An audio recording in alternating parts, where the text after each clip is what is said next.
Okay, and welcome to today's shir. It's Yoma Ayin Ches, Yoma 78. I'm going to start on the bottom of Ayin Zayam Abiz.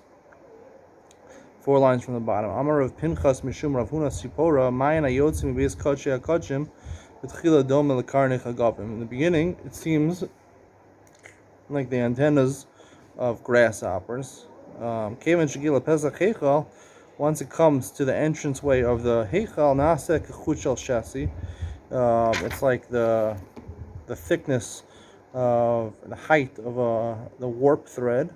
Kevan Shagila Ulam Nasek Chuchel Erev.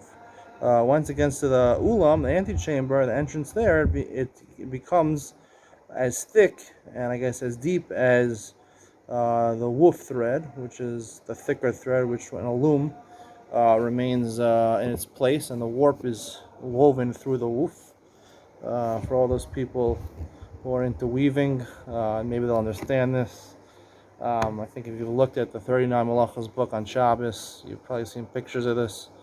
For all those who haven't seen pictures of this, you don't really need to know about this, but there is a difference between, for example, the regular weave and the denim weave. If you take a look at shirts or pants, some are woven in a square fashion and some are woven in a diagonal fashion. And there's also satin weave, sateen weave. Those are the 3 main types of weaves. Go check up on Wikipedia. I'm not lying to you. And once it gets the entranceway of the Azara, it becomes the size of the opening of a small jar. Behind the Desnad, Elazar ben Yaakov Omer, Mayim Mipachin Asidin Lios Yotzi Mitachas Miftan Abayis.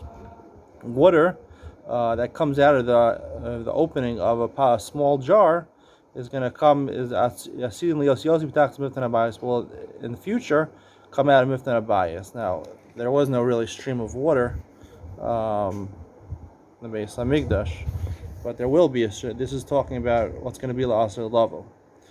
From then on, it got bigger and bigger until it got to the entranceway to the castle of David, which is on Har Tzion.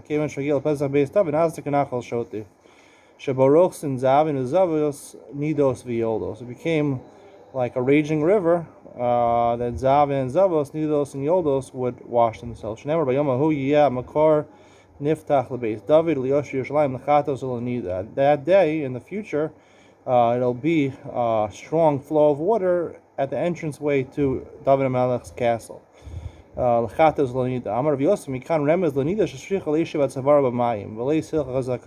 There we see from here the fact that it's sufficient for a nida to have a raging amount of water, so therefore you need a big amount of water for a nida. So Mistaber Rashi is to assume that it has to go up to the woman's neck. We're not talking about the actual tvila, we're talking about the height of the mikveh water. Where does it have to go up to if the woman is standing in the water? Obviously, if she wants to do a tvila, she has to immerse her whole body together, including her head. We don't hold like this, though. We hold the halacha, the article says that they bring from the Bir Agra, is that has to go until the navel, belly button, I guess, of the woman, the height. But again, tefillah has to be her whole body. Shabbos the ikam min al mai. So now the Gemara goes back to what we were talking about before, crossing water while wearing your clothes and shoes. On Shabbos, where you're allowed to wear shoes, are you allowed to pass through a body of water? Are we afraid that your shoe is going to fall off and you're going to carry a dalet amos? Amar Nechemia chasnei de benasi ana chazisi de Rabbi Riasi, I saw Rabbi Riasi de matu orkama de mai avru aderech malbush. They went through this puddle of water, a deep puddle of water, and they wore their shoes. Teinach minal sandal ma'iklamir. That was talking about where he was wearing a minal. A minal, it's the opposite of what it says in the Gemara. Sandal you think is a sandal. Actually, the way Rashi explained, sandal was actually not a sandal. Minal was a sandal, our general type of sandal where you have the strap on the front and the strap on the back. A sandal, we'll say, is naot, types of shoes that slip-ons, Crocs or whatever, but they're made out of leather. What about these? These are not full types of shoes. A full type of shoe covers your ankle, and it covers the front of your foot also, the heel. Um, a minnow is a sandal, which basically only covers sporadic parts of your foot, a little bit in the front, a little bit in the back. A full shoe is you're not allowed to wear on Yom Kippur. But a minnow is not a ma'ikal name. I saw Ravina that he passed derech malbush. He wore even a sandal. Now, even though there's more likely for them to fall off. Rashi Amar San l'chadchila lo. He says sandal you can't wear l'chadchila on Shabbos when you're passing through water because we're afraid it might fall off and you're going to come to carry Dalet Amos. Reish Galusa ikla l'Hagronia. The Reish Galusa, the exilarch, he came to Hagronia. Lebei Rav Nassan, to Rav Nassan's house to stay there. Rafram l'kulu Rabbana asu l'pirka. They Rafram and all the rabbis, they went to hear a shir from the Reish Galusa. I guess the Reish Galusa would be like Rosh Hashiva, or you'd be like one of the Gedolim, like our Gershon Edelstein, or Chaim Kanievsky. Imagine if they came to your town. Gershon Edelstein actually came to the Telstone. He came in a white Honda Odyssey. There was big crowds gathered around. He came here. They walked in. It was crowding around. People almost got knocked down. He spoke for about 5 minutes and he left. So we waited for him for an hour to come. Then it took a half an hour for him to come into the building. He spoke for 5 minutes. They escorted him out for half an hour. That was it. I was part of that. So I was one of the Rabbanan that came to hear the shir. It wasn't on Shabbos or Yom Kippur, during the week. To thank Yitzhak Ravitz, the mayor of Telstone, who always has our best interest in mind. Actually, I like those concerts the old mayor used to do. I think he had Mati Steinmetz come. All right. So the Gemara says it came to the Pirk. Ravina lo asa. Ravina didn't come to the shir. Lamachar bayu Rafram lafuki Ravina meidaiti the Reish Galusa. Rafram wanted to make sure that the Reish Galusa wouldn't get angry at Ravina. Amar le my time lo asa. Mar, why didn't you come, Ravina, to the shir? L'pirka. Amar le hava kol yivlei karai. He said, my foot was hurting me. Bailach the mesa masani. You should have worn shoes. Gaba the kara hava. He said, the top of my foot was hurting me. Bailach lemirma sandala. You should have worn naot, a sandal, a sandala, which is naot. Amar le workma the maya hava b'orcha bailach lemeevre. He said there was a puddle of water there. He didn't want to walk through. So the bailach lemeevre derech malbush. You should have worn the shoes. Amar le lo savar lamar lahad amar Rav Ashi sandal l'chadchila lo. Sandal l'chadchila you shouldn't wear on Shabbos. I guess he didn't have regular shoes. But definitely you can wear regular shoes on Shabbos. Tani Yehuda bar Grogros. Asr leishe v'agabitina b'Yom Kippurim. You're not allowed to sit on mud on Yom Kippur. Now, why would you want to sit on mud? I guess you want to take a mud bath. I don't know. It's an interesting Gemara. I guess you're really hot and you want to sit on mud. If anyone has an idea, please leave it in the comments. It's a good question. Technically, you can't sit in mud on Yom Kippur because rachitza. It's rachitza. Imagine calling that rachitza. You're washing yourself off. Amar Rabbi Yeshua ben Levi u'Tina matpacha. We're talking about mud which is has moisture in it, which is wet. Amar Abayi v'tofech v'nazat tefillah. It's so moist that when it touches it touches something else, it has enough moisture to give to a third thing. Amar Rav Yehuda mutar lihitztani b'peiros. You're allowed to cool yourself off on Yom Kippur with peiros, cold fruits. Rav Yehuda mitztani b'kara. He would take cold squash and he would just put it on his body and cool himself off. Rabba mitztani b'yinuka. He would cool himself with a child. I always thought children, human beings, were warm. Called warm-blooded mammals. I don't know, maybe children are not. Rabba Mitzanin Bekasa de Kaspa. He would take a silver cup and he would cool himself off with that. Amar Papa Kasa de Kaspa Malde Aser Chaser Shari. If the cup is full, you can't put it on your skin because it might spill and that would be rachitza. Chaser Shari. But if it's halfway full and it's mutter, I'm not afraid it's going to spill. You see a raya over here from this Gemara that rachitza is also midaraisa because you're making gzeira. You can't use mole because it might spill. Otherwise, it'd be gzeira the gzeira, but it's also in the rabbanon. The pachra, if it's made of earthenware, idi v'idi aser, even if it's halfway full, it's aser mishum the mishchal, because the moisture seeps through the clay earthenware, which is made of clay, shachil. Rav Papa Amar Kas the Kaspa Chaser Nami Aser. This is even a silver cup that's halfway full is Aser. Mishum the Mizdariv, because it slips out of your hand and it's for sure going to fall on your skin. Ziri Bar Chama Ushbezichnin de Rabbi Ami Riasi Rabbi Yeshua ben Levi the Chulu Rabban the Kisri Hava Amar Leila Rabbi Yosef Brei de Rabbi Yeshua ben Levi. They said to him, Bar Arya, son of a lion, Ta'im Alach Milsam Alias to have Avid Avuch. Let me tell you something great your father did. But Pachra Yalo Be'er Yom Kippur. He had either a handkerchief or in the article is a towel. He had Erev Yom Kippur. He would soak it in water on Erev Yom Kippur. They would wring it out before Yom Kippur. It was still moist, but it wasn't until Therefore, he was allowed to use it to put it on his hands and feet and face. Erev Tisha B'Av Shoro Sabbath Mayim L'Macham Avira Gabeinav. Erev Tisha B'Av also is an Isser Rachitza. He would put it in. He would soak it in water, and he wouldn't wring it out. He would just wait till tomorrow, and I guess it wasn't Tafiach Menach Tafiach, and he would put it on his eyes. He would bring him a towel. He would put it under his head. I guess he would sleep on it, because like the Mishnah said, he's supposed to sleep on rocks on Tisha B'Av. So a wet towel, I guess, is just the same thing as a rock. He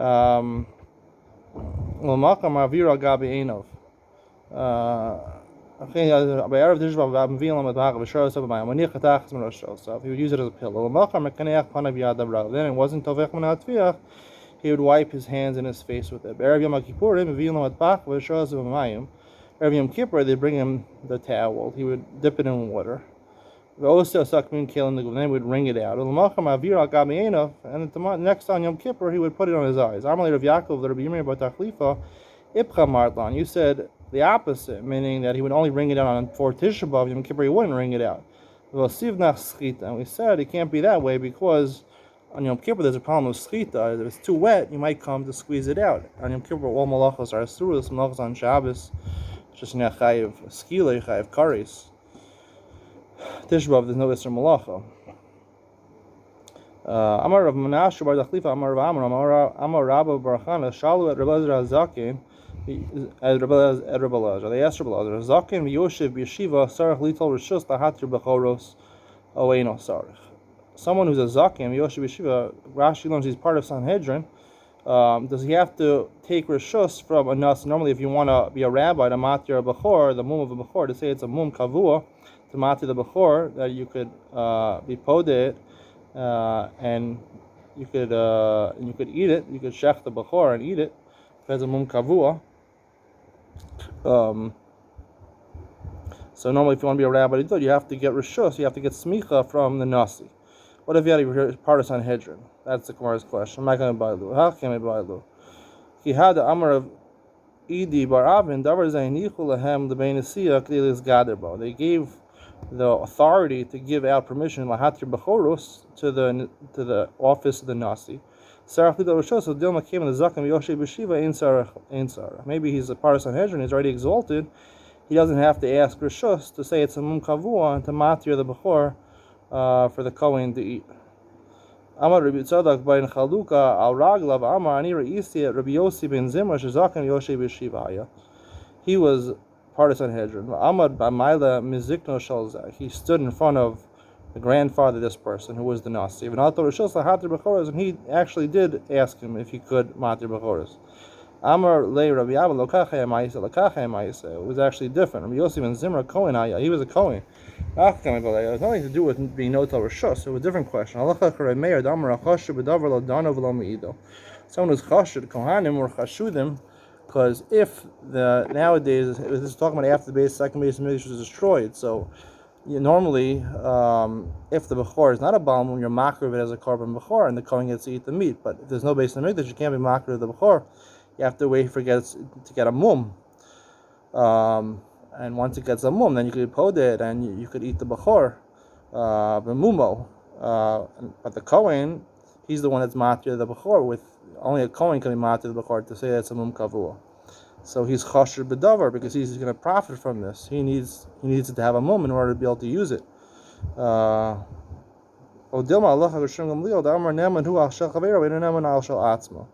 Maybe Lecha is like Rishon Gamliel, that a Kohen, even though he's really chasher bedavar, but for his friend's animal, he's not really considered so chasher because it's money of his friend, not his own money. On his own, he's chasher, so he's not neman. That he's neman for his friends. We're not concerned that they're going to make trickery and he's going to matter his friends and his friends going to matter his. We're not concerned for that. This is the relevance to our sugya. Ma'olatzeis pasandol shel shem b'yom kippurim. Are you allowed to go out with a shoe made out of shem on Yom Kippur? Maja is min guma. The article translates this as a type of I think grass-like material. Shem, I want to say, is rubber. I think the guma means rubber.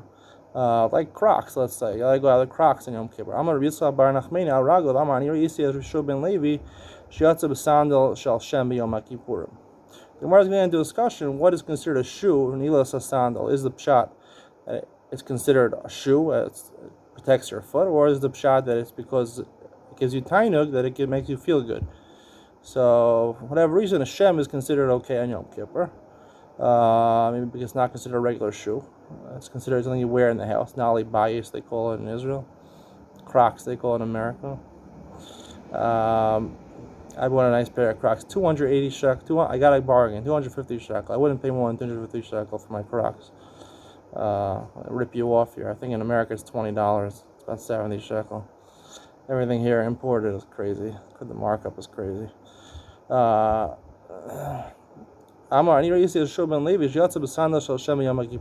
saw him, he would go out with these rubber shoes on Yom Kippur. What's a tiny sibor? Tiny sibor talks about Mesachas Tainis. When they didn't have rain, they would make a tiny sibor.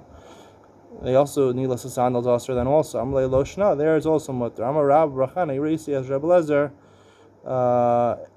The Meninve, Shiyatsa B'Sandal Shoshem B'Tiny Sibor. He did this, he went out with it on a tiny sibor. Amina Lebi Yom Kippur Amai.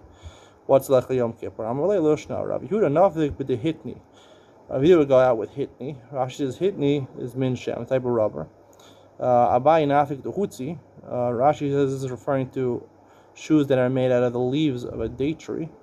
Make a lulav. Take those lulav rings that for you sukkis. You stock up on those and you go to a manufacturer and you make it into a shoe. And I'm not sure how Rabbah it falls apart. Abai Nafik the Hutzi. Rabba Nafik bedivli. He would go out with shoes made out of grass. I think these are types of plastic. Opposed to rubber, there are, Crocs, different types of Crocs. They're made of plastics, rubber. We're talking about plastic, cheap Crocs over here. Rabbi Bar Hona, Karich Suja Kari Vanafik. He would go out where he would tie a handkerchief around his foot as a sock, I guess on top of his sock, and he would go out. Meisiv Rami Bar Chama, Kita Yotze B'Kav Shalo, Divri Rabbi Meir, Riosi Oser. Machlokes and Mishnah and Shabbos, someone has an amputated foot, he's missing a foot, he has a wooden foot. Could he go out with his wooden foot, his fake foot on Shabbos? An artificial foot. Rabbi Meir says you're allowed to. Riosi says no. They both say it's usher to go out with this wooden foot Yom Kippur. Amar Abaye Hasam the East Bay, so you see why. You see it has the quality of a shul. It's made out of wood. These things are made out of plastic, let's say. So similar wood and plastic are stuff you normally don't make shoes out of. And you see that from the Mishnah over here, they both say it's usher to go on Yom Kippur. Amar Abaye Hasam the East Bay Ksisin. There it's talking about, it has pieces of cotton, balls of cotton in there, and it makes you feel good, your foot feel good. He says the whole isser of Nilas Sandal is wearing a shoe. This is not called a shoe. The fact that it makes comfortable balls of cotton makes it into a shoe. Oh, it's called tainug. Maybe you'll tell me that if you get tainug from it, even though it's not a shoe, it would be Asr Yom Kippur. He showed you can wrap handkerchief, which was, I guess, more comfortable than just a regular sock on his foot, and he would go out. The Seifa of this Mishnah and Shabbos says that if it has a place to hold this cotton stuffing in there, then it's tummy because that's a base kibul. Miklal the reish labdi is like season. Asking must be the reisha where the machlokes Remei and Rabbi Yossi is talking about where there was no cotton balls over there. Really, it is a problem. Really, a wooden foot is considered a shoe. It's better than a plastic shoe. B'Shabbos b'Hapligi. What's the machlokes? Mar Savar Gazrin. Then when Mishtamid v'Asi l'Sui Daladamos, Mar Savar l'Gazrin. The machlokes isn't whether it's a shoe or not.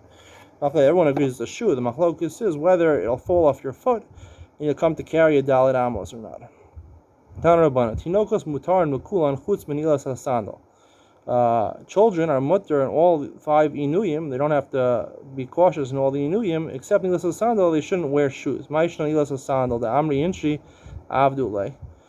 The reason we think that it's also nilas hasandal is we'll say people there's an isser of bal tochlum. You can't feed someone a cotton in an isser. You don't have to maybe stop him from doing an isser, but you can't feed him an isser because you put on his shoe. How are they going to put their shoes on? You're the one that put their shoes on. Hanak Namri Ami Inshi Abdullah Rachita V'Sicha. So why is Rachita and Sicha allowed? The reason people are going to say that you washed them and you anointed them with oil. Amar Me'esmol Abdullah. There they'll say you did it from yesterday. Sandal Nami Amar Me'esmol Abdullah. So Shu also say you did it from yesterday. So why should be a problem? Sandal Efshar Me'esmol Abdullah. It can't be you did it yesterday. Amar Shmuel, Iman the boy the mitam time of the misusa lisayim misane veligni. Someone who wants to taste the taste of death, he should wear shoes while he's sleeping. So you don't wear shoes while you're sleeping, so therefore it must be that you put it on today. So it says mutar l'charchila. Rashi explains that if you would go to a posek and ask him on Yom Kippur, you let her wear shoes, or katanim let her wear shoes, they would say, mutar and katani. If you ask him, can I do rechitza and sicha on Yom Kippur, you would say yes. And even though people would realize that psak was you got today, and they'll be choshed you for bal tochilim, you're being machil them iser. Ella hanach de lav Rabbi Sayu gazru rabbanan. Hanach de Rabbi Sayu hu lo gazru rabbanan. What's not because we're choshed, people are going to think you did it for them.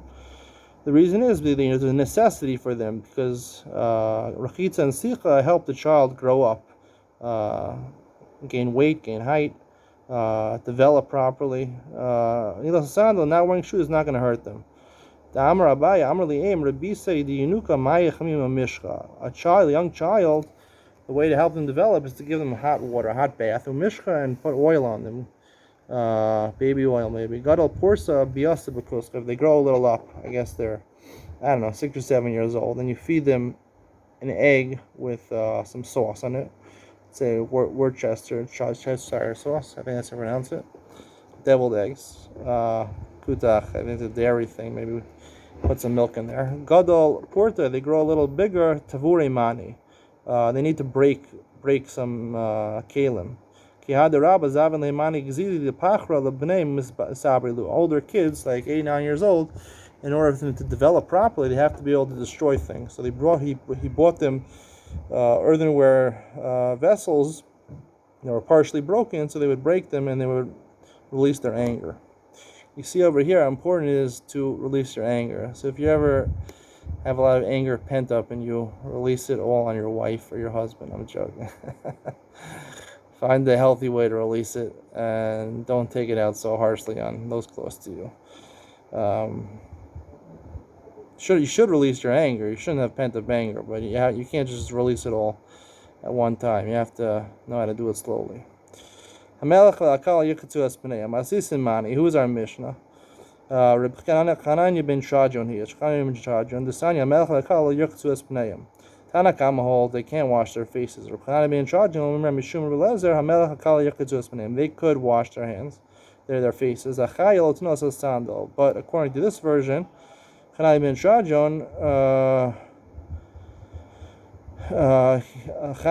who just gave birth, she can't wear a shoe.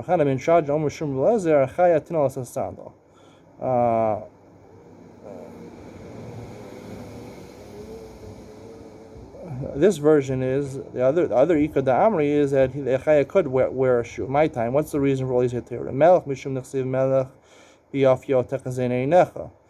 It's a pasuk the Gemara brings on Hedron, and he has to look nice. Like a king has to take a haircut every day. Kala my time, Kadesh's Gan al Baila shouldn't be disgusting or ugly in her husband's eyes. She has to be pure nice. She has to wash her face. Amarle Rav the Rabkia Kala ad Kama. Till how many days after a wedding is she considered a Kala? Amarle Kedesani and Monat Achshitim and Akala Kol Shloshim Yom. Kala has to, even though she's in Avelus, she's allowed to put makeup on her face for 30 days. The reason a woman who gave birth is allowed to wear shoes is because of Sina, is because her feet might get cold and it might be a sakana for her health. Shmuel says that anyone, if there's an area where there's sakana, maybe there's going to be scorpions around, you're not going to wear shoes. Everyone's allowed to wear a shoe on Yom Kippur. Now, we said before, is machlokes d'oraisa d'Rabbanan, the shari surim on Yom Kippur. So if you'll say that it's d'Rabbanan, you can understand this. But if it's d'oraisa, how do you understand these theorem? So the answer is the Shishgan al Baila. The Gemara in Kedushin says that the mitzvah that a husband shouldn't hate his wife, the hafla recha kamocha. It seems like it's a mitzvah d'oraisa. The Gemara brings regarding a nazir, how often how stam nazir is shloshim yom, because you take a haircut. A person takes a haircut once every 30 days. And the Gemara says there we learn also a king is supposed to take a haircut once a day, so it's d'oraisa also. And chayat also sandal mishum sina. That's the Gemara says is v'chay b'hem. That's sakanas nefashos. So according to those man amrim who holds d'oraisa, that's the way of explaining it. I hope you enjoyed the shir today. Please tune in tomorrow for Yoma Ayin Tet. And come on, give me some likes. Give me some love over here. Tell your friends about this shir. It's the best shir in the world. I go through the whole daf, and add some anecdotes and some personal commentary and some chidushim. It's a great shir, under 30 minutes. Have a great day. Bye.